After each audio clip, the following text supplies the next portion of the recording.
The shadows of Elysium's crumbling towers stretched like grasping fingers across the desolate streets as I trudged back to Haven Outpost, the weight of my scavenged pack heavier than the silence that followed me.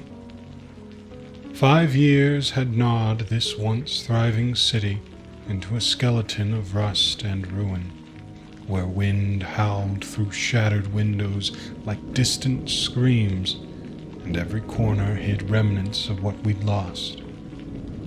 I was Marcus Kane, 35 and forged in the fire of survival, a former engineer now piecing together existence from the wreckage.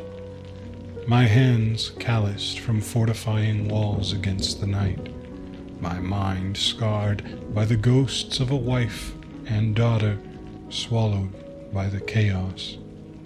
Haven loomed ahead, a fragile bastion of barricades and flickering lanterns, home to 200 souls clinging to hope amid the decay, where trust was as scarce as clean water, and every shadow carried warnings I couldn't ignore.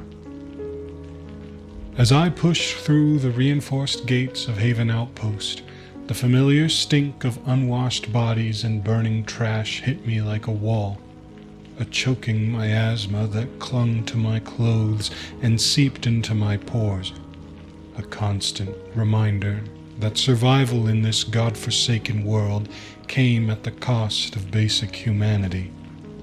The gates creaked shut behind me with a metallic groan, sealing us in from the wasteland beyond, where the ruins of Elysium now festered under a perpetual haze of dust and decay.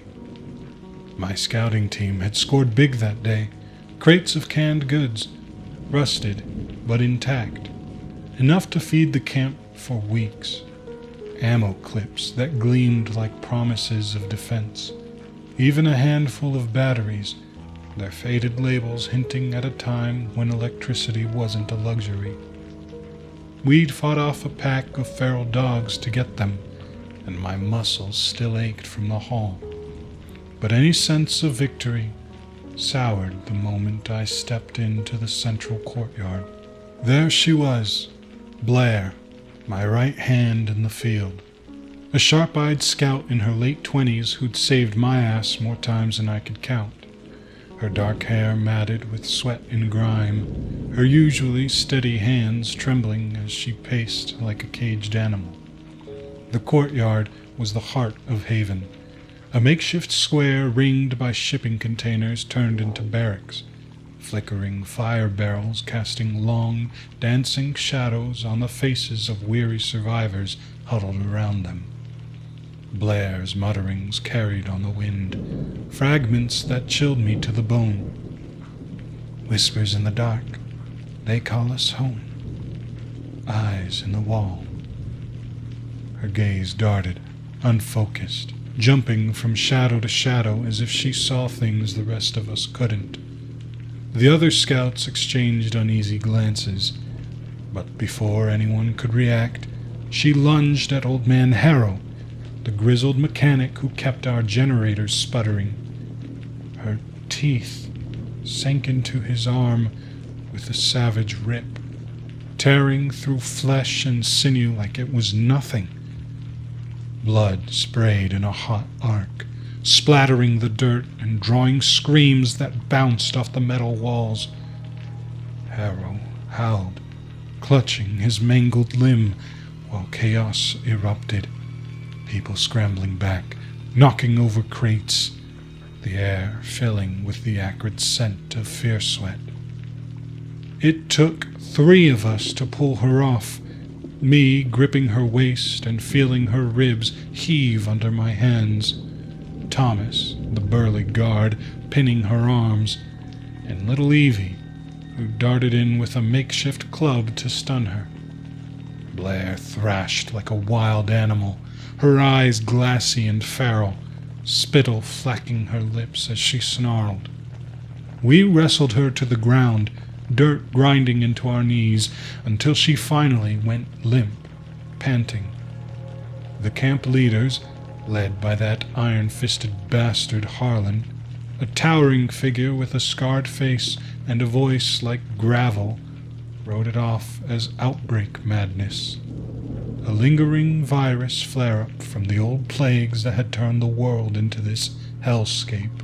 They dragged her to quarantine, a fortified container on the outskirts, its doors slamming shut with stomach-twisting finality. But I couldn't let it go.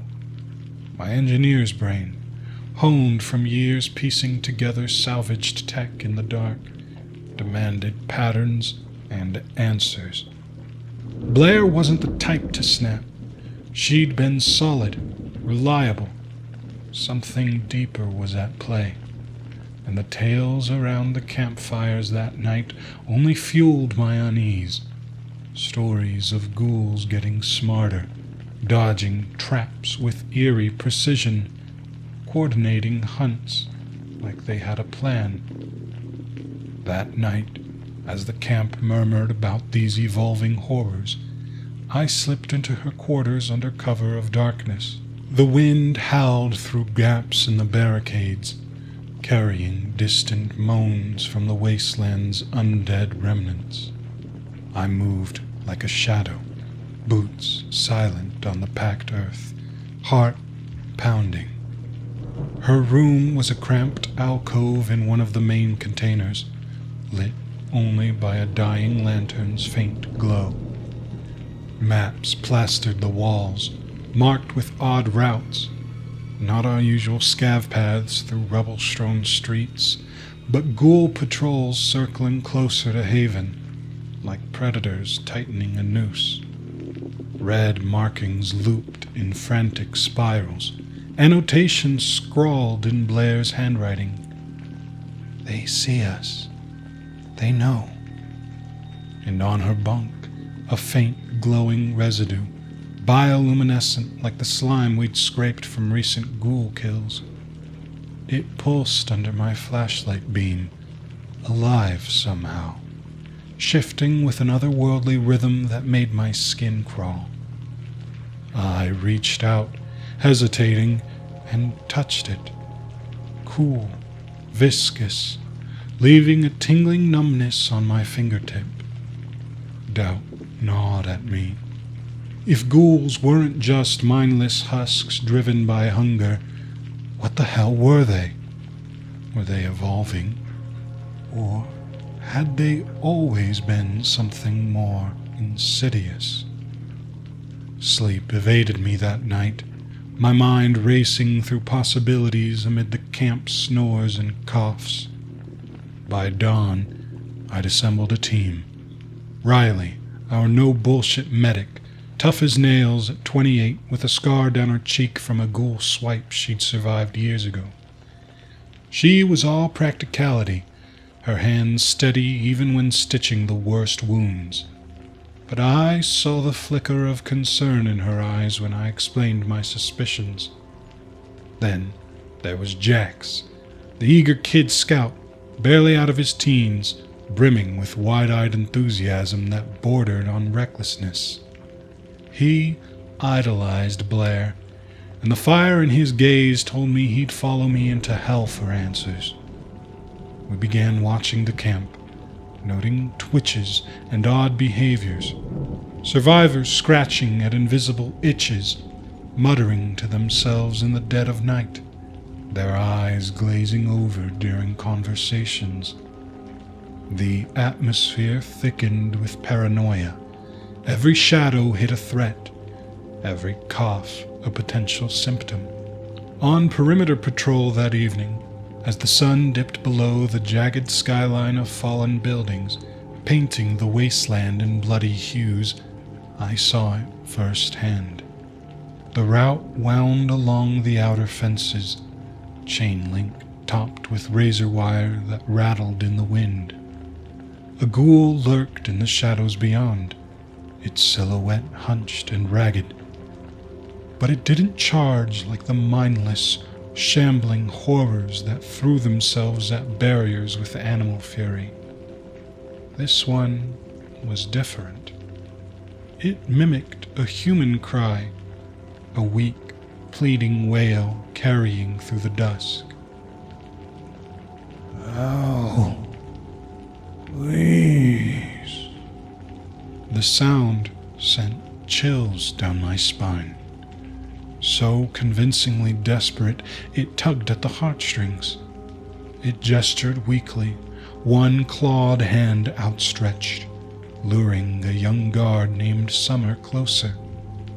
She hesitated, rifle lowering, her face pale in the fading light. "Is that a survivor?"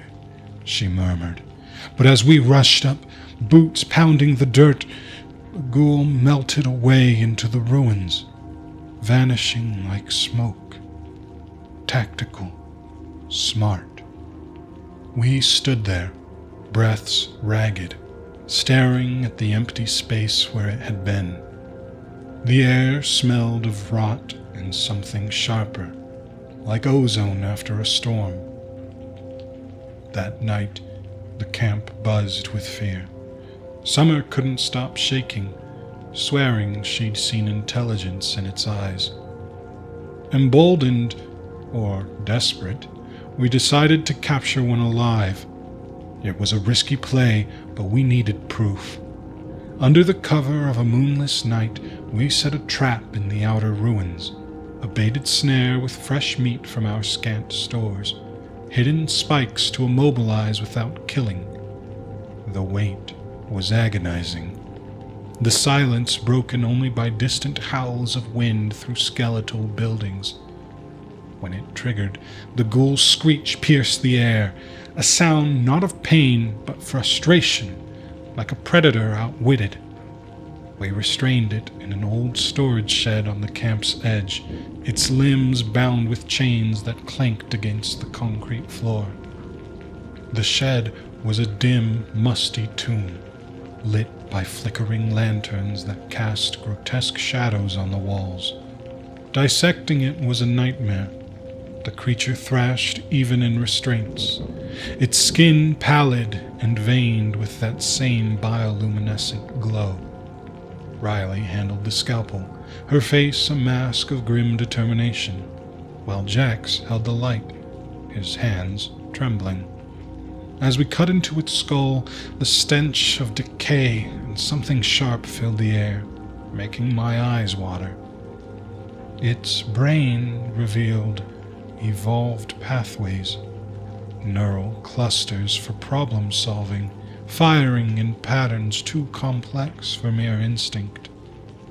These weren't mutants. They were us, twisted but thinking, remnants of humanity warped by the outbreak into something cunning and malevolent. We burned the remains at dawn, the smoke rising like a signal flare. But the knowledge lingered, a poison in our minds. Supplies started vanishing soon after.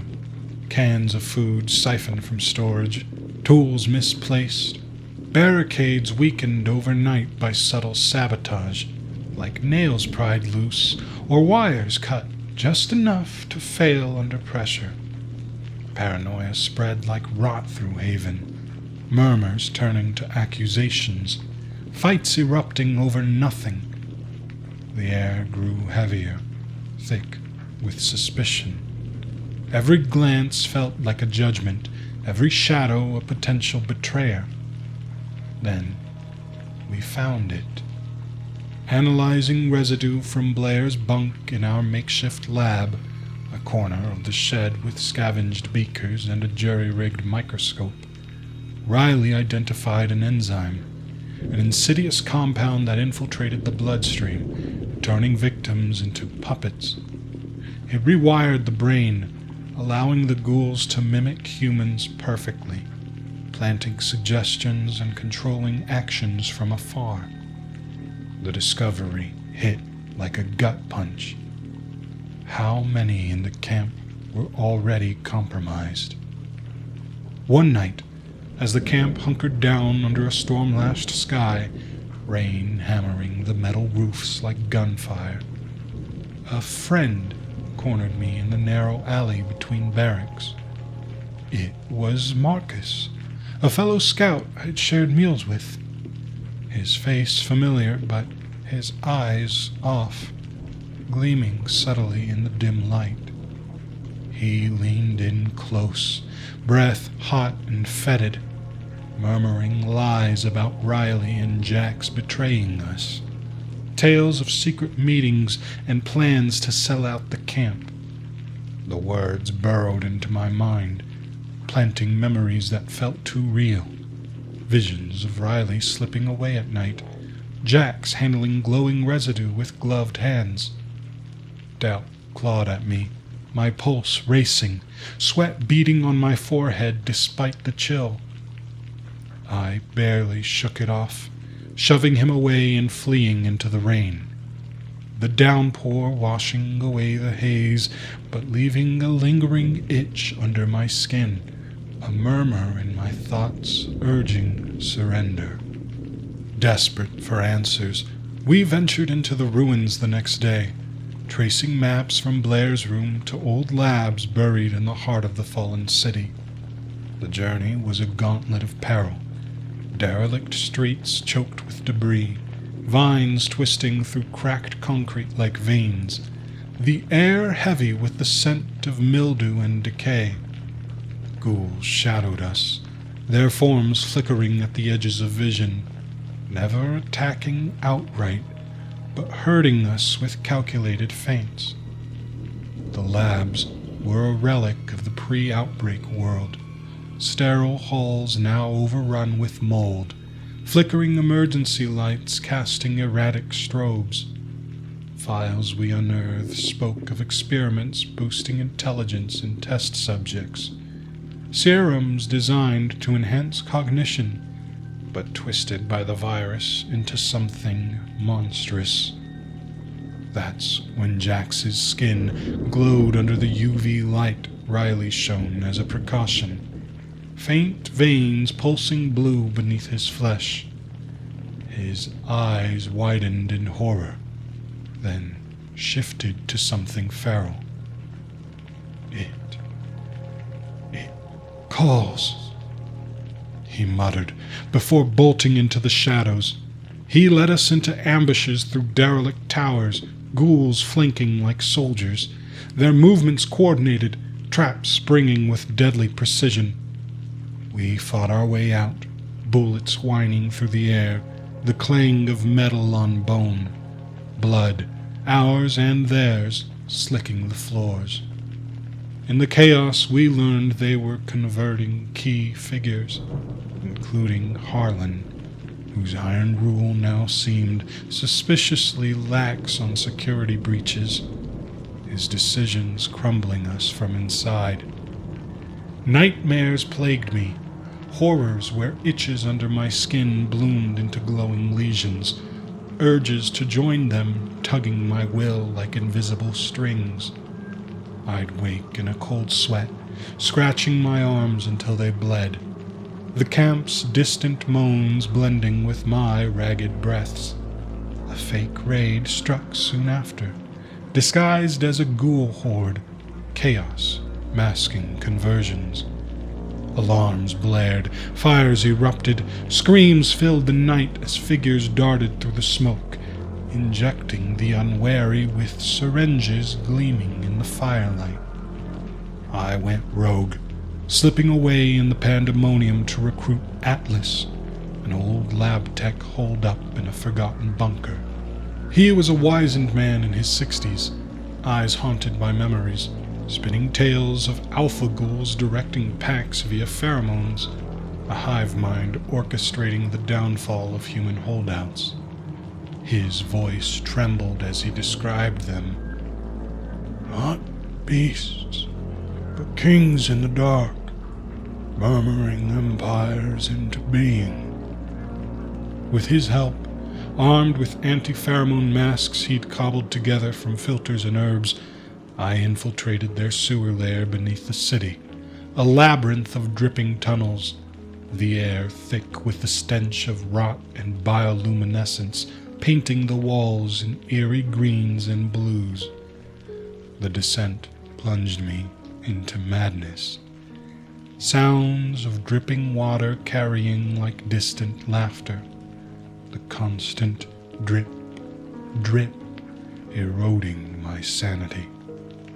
I watched from a grate as a council of alphas gathered, hulking forms with elongated limbs and eyes that glowed with intellect, plotting our fall in guttural tones that mimicked human speech. The outpost wakens. Convert the leader. Then feast. Captured when a patrol scented me, they dragged me before them, chains biting into my wrists. They injected me, the enzyme burning like fire through my veins, visions of my lost family twisting into horrors, my wife's face melting into a ghoul's snarl, my daughter's laughter turning to screams. Pain exploded in my skull, the world tilting, but I fought back, managing to toss one last grenade I had clenched in my fist. It scorched the air, blinding light and explosions igniting their lair. Chaos erupted, alphas screeching as the glow faltered, exposing the infected in the camp above through some psychic link, glowing figures revealed in the night. Wounded and half-changed, my night vision sharpening the darkness into crystalline clarity, every shadow alive with detail. I escaped through collapsing tunnels, debris raining down as the ground shook, surfacing into the storm-ravaged night. I rallied the survivors, those few untainted, their faces gaunt with fear, but burdened by resolve. We geared up for the stand, barricading Haven anew, weapons clattering as we prepared for the inevitable assault. But as we huddled in the courtyard, fires crackling, I spotted Riley's eyes flicker, a faint luminescence in her pupils, or just the reflection of the flames. My hand tightened on my rifle, the itch returning, murmuring doubts that blurred the line between ally and enemy. The exposed infiltrators turned on us in a frenzy, their disguises shattering like glass under the failed glow, veins pulsing with unnatural light, faces twisting into snarls that revealed the monsters beneath. Harlan, our so-called leader, was the first to lunge, his scarred features contorting as he charged me in the courtyard where I'd seen Blair snap days ago. I fired point blank, the recoil jolting through my arms, his body crumpling in a spray of blood that mingled with the rain-slicked dirt. But it was Riley's betrayal that cut deepest. Her eyes, once steady and fierce, now gleamed with that cursed luminescence as she murmured, "Join us, Marcus. It's home." I hesitated, the rifle trembling in my grip, memories of her patching my wounds flashing like lightning. She slashed at me with a scalpel, drawing a hot line across my chest. But I ended it with a single shot, her body slumping against a fire barrel, the flames reflecting in her lifeless gaze. Each kill was a brutal necessity, forcing me to gun down faces I'd trusted, their transformations complete in the chaos, screams ringing off the shipping containers as we cleared the camp room by room, the air thick with gunpowder and the sharp scent of blood. As the last infiltrator fell, the survivors, those few untainted souls, emerged from hiding, their faces pale masks of shock and gratitude. I stood amid the carnage, my enhanced night vision piercing the shadows to reveal every grisly detail in stark relief. The itch under my skin had dulled to a constant hum, a reminder of the enzyme's partial hold. It sharpened my senses, turning me into something more than human. Yet I felt its pull, the murmurs urging me toward the dark. Rallying them, we fortified Haven anew, implementing scans for that telltale residue, loyalty oaths spoken in the flickering lantern light, and protocols to sniff out the next wave. I'd saved them, atoned for the family I couldn't protect. My wife's final scream, my daughter's tiny hand slipping from mine. No longer just ghosts haunting my failures, but fuel for this fragile victory. Yet, redemption came laced with isolation. Riley's loss carved a hollow in me deeper than any wound, leaving me a solitary guardian in a world demanding vigilance. As dawn broke over the crumbling towers, casting long shadows like grasping fingers across the desolate streets, a newcomer from a distant camp approached our gates, his pack heavy with promises of alliance. I watched him closely, my transformed eyes catching the subtle bioluminescent flicker beneath his skin, a murmur in the dark, hinting that the cycle of infiltration would never end. Trust was as scarce as clean water, and in the ruins of Elysium, every shadow carries warnings I can't ignore. Hey guys, it's Malice here.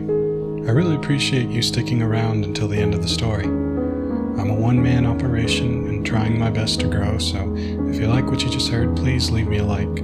Subscribe if you want to hear more, and please send me any reading requests you might have. I'm always struggling to find new content. Thanks again, and stay scared.